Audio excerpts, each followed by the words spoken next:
देश भर में शुरू हुआ कोविड-19 टीकाकरण का दूसरा चरण। प्रधानमंत्री नरेंद्र मोदी ने एम्स में लगवाया भारत बायोटेक के कोवैक्सीन का टीका।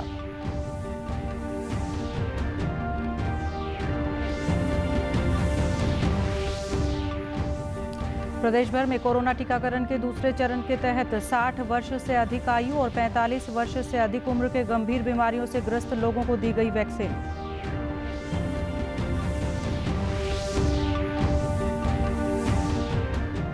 प्रधानमंत्री ने कृषि पर बजट प्रावधानों के प्रभावी कार्यान्वयन पर वेबिनार को किया संबोधित। कृषि क्षेत्र में आत्मनिर्भरता का किया आह्वान।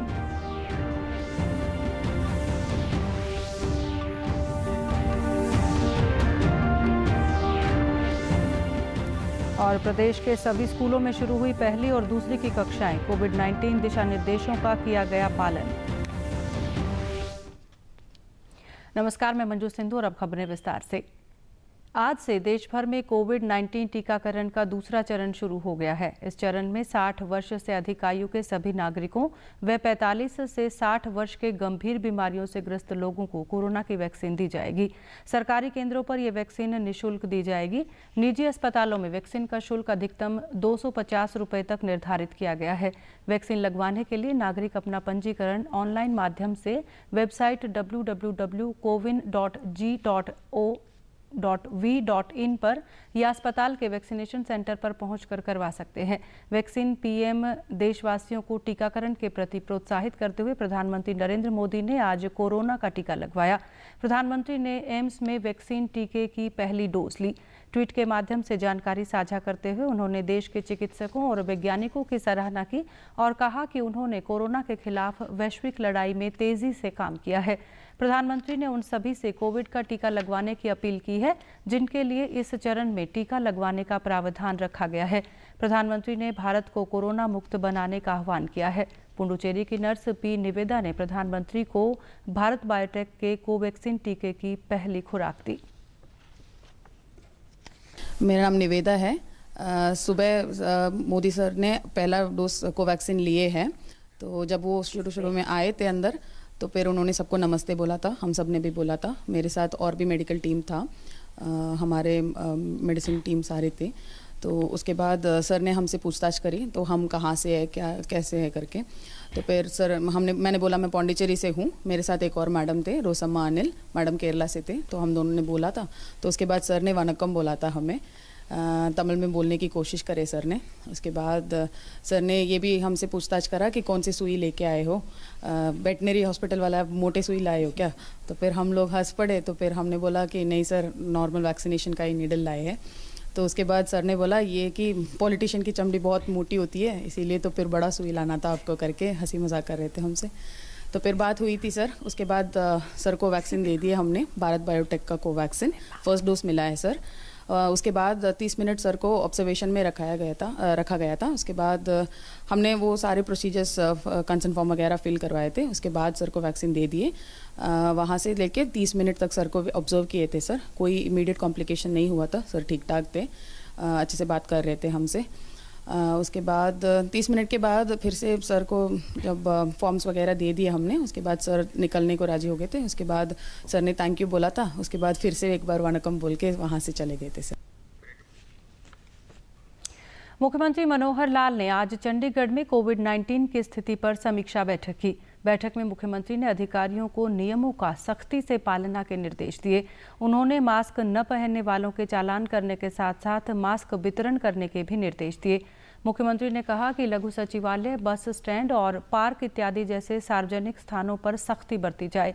उन्होंने कहा कि अधिकारी आम नागरिकों द्वारा मास्क पहनना और सोशल डिस्टेंसिंग जैसे नियमों का पालन करना सुनिश्चित करवाएं।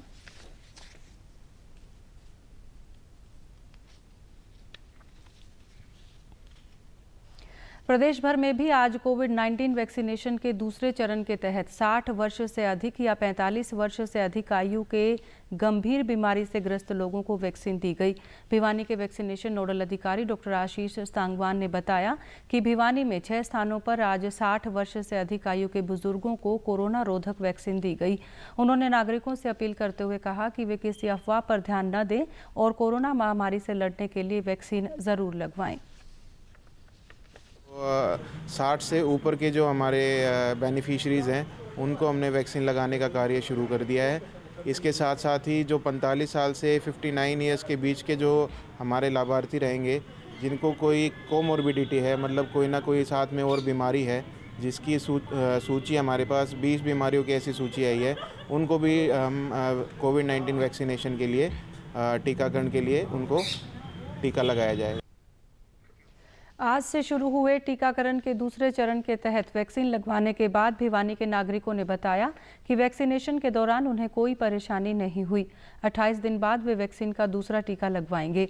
बुजुर्गों ने कहा कि उन्हें खुशी है कि टीका लगवाने के बाद अब उन्हें कोरोना महामारी से छुटकारा मिल सकेगा।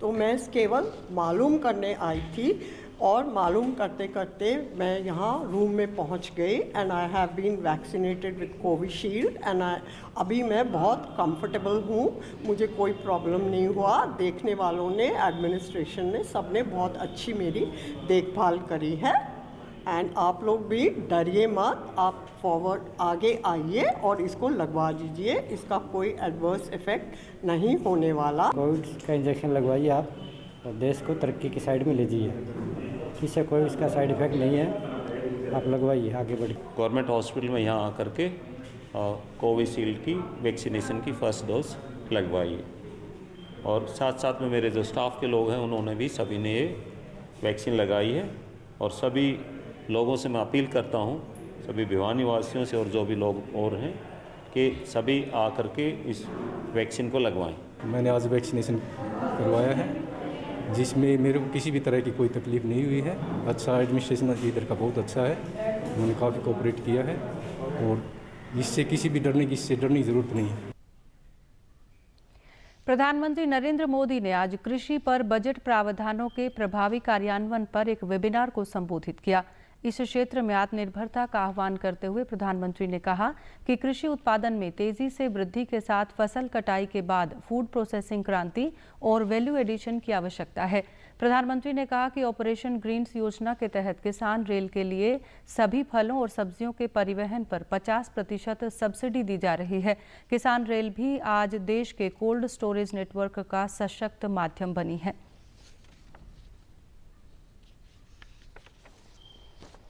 योजना के तहत किसान रेल के लिए सभी फलों और सब्जियों के परिवहन पर 50% सब्सिडी दी जा रही है। किसान रेल भी आज देश के कोल्ड स्टोरेज नेटवर्क का सशक्त माध्यम बनी है।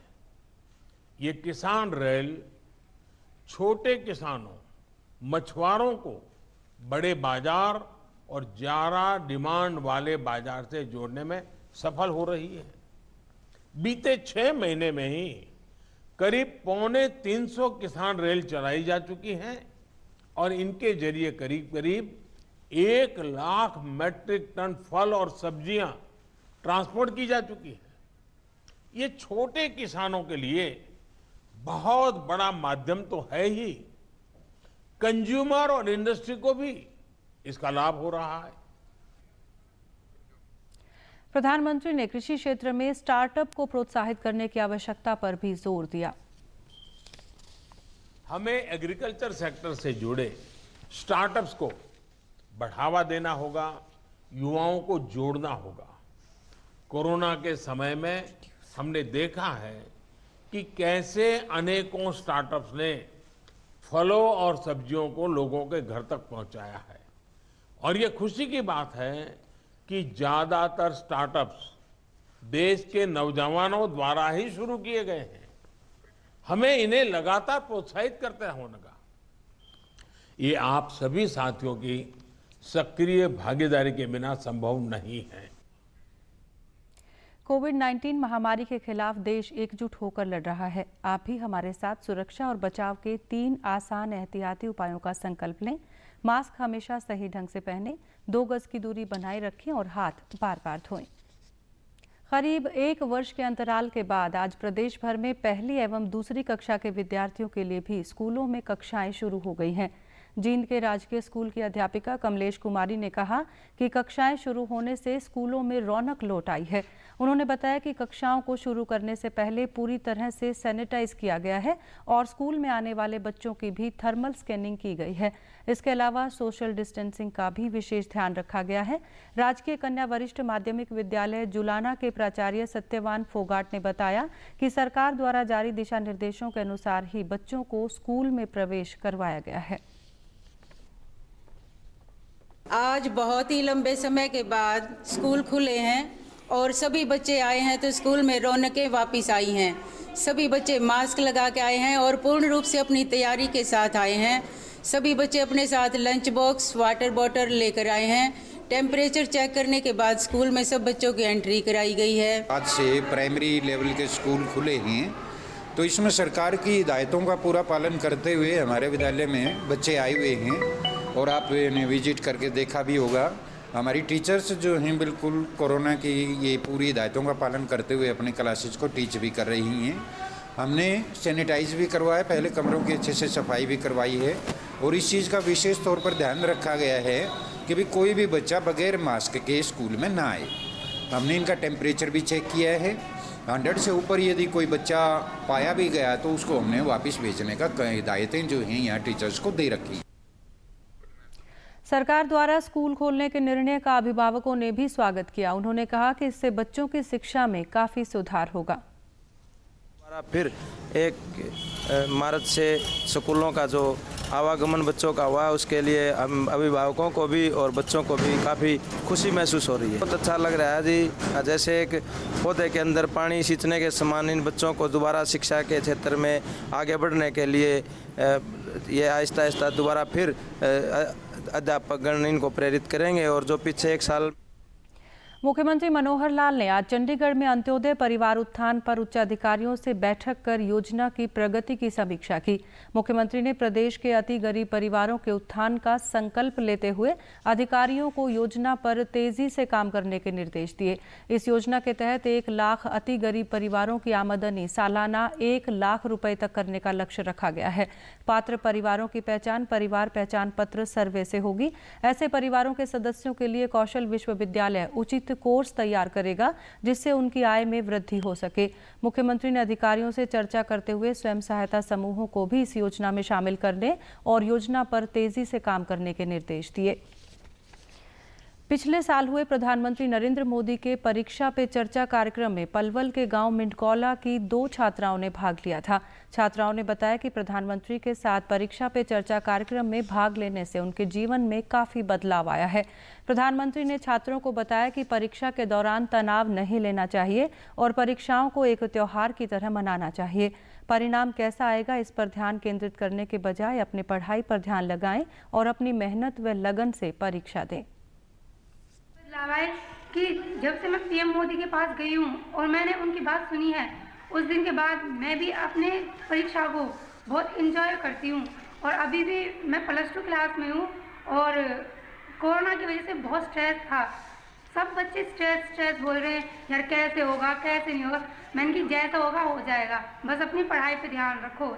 हमें पता है ना हमने कितनी मेहनत करी है, तो स्ट्रेस मत लो, अपनी मेहनत पे न विश्वास रखो। हमें मोदी जी ने बहुत सारी बातें बताई थी। उन्होंने बताया था कि जब परीक्षाएं देने जाए तो शांत दिमाग से जाना चाहिए ताकि हम परीक्षा में बैठते समय ज़्यादा ना घबराए और उन्होंने हमें बताया कि किस तरह हम इस परीक्षा से अपना जीवन सफल बना सकते हैं। स्कूल के प्रधानाचार्य जितेंद्र यादव ने कहा कि प्रधानमंत्री नरेंद्र मोदी समय समय पर बच्चों के साथ संवाद करते रहते हैं ताकि बच्चे तनाव मुक्त होकर परीक्षा दे सकें। बच्चे अपने तनाव मुक्त होकर परीक्षा में जो पूरे वर्ष की जो तैयारी है उसके अनुरूप दें, उसको डरें नहीं, कोई भय ना खाएं और परीक्षा को सहज रूप में लें। किसी भी तरह का उनके ऊपर दबाव ना हो और कोई भी परीक्षा है वो अंतिम परीक्षा नहीं होती है। बच्चों ने और अनेक परीक्षाएं वो देनी होती हैं, तो बिना घबराए और अपने मेहनत के बल पर वो अपने परिणाम दें और जो उनको मिलता है उसी को स्वीकार करें। मार्च 2021 के अंतर्गत परीक्षा पे चर्चा माननीय प्रधानमंत्री वर्चुअल रूप से कर रहे हैं और मैंने अध्यापकों ने ड्यूटी लगा दी है कि बच्चों को इसके लिए अधिक से अधिक प्रेरित करें। अंत में इस बुलेटिन के मुख्य समाचार एक बार फिर। देश भर में शुरू हुआ कोविड-19 टीकाकरण का दूसरा चरण। प्रधानमंत्री नरेंद्र मोदी ने एम्स में लगवाया भारत बायोटेक के कोवैक्सीन का टीका।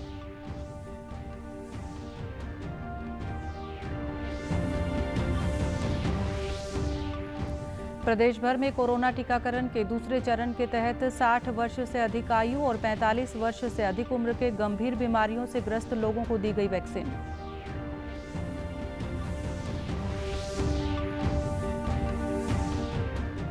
प्रधानमंत्री ने कृषि पर बजट प्रावधानों के प्रभावी कार्यान्वयन पर वेबिनार को किया संबोधित। कृषि क्षेत्र में आत्मनिर्भरता का किया आह्वान।